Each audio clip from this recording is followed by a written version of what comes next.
Right, Officer Drew Brown, DREW-BROWN, Public Information Officer with IMPD.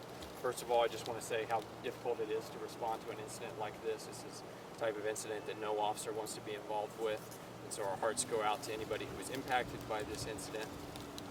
Again, this is just going to be an initial public safety statement, and the information I'm about to provide is preliminary and subject to change. There will be a more detailed briefing to follow in the next few hours.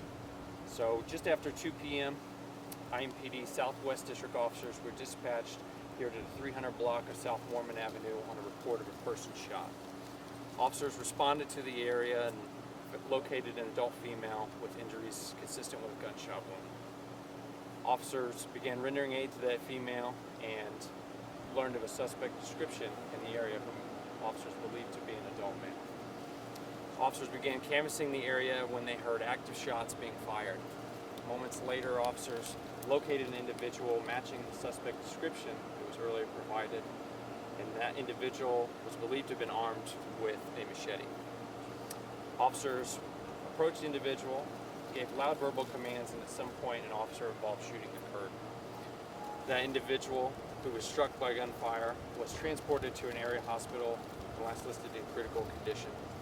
At this time, we do not believe there to be any suspects outstanding. We do not believe there to be any threat to the public at this time. I will mention that a firearm and a machete were located on scene here. This is an active and ongoing investigation. It will be for several hours. We can expect traffic delays here in the area of South Warman and Perth Avenue for several hours.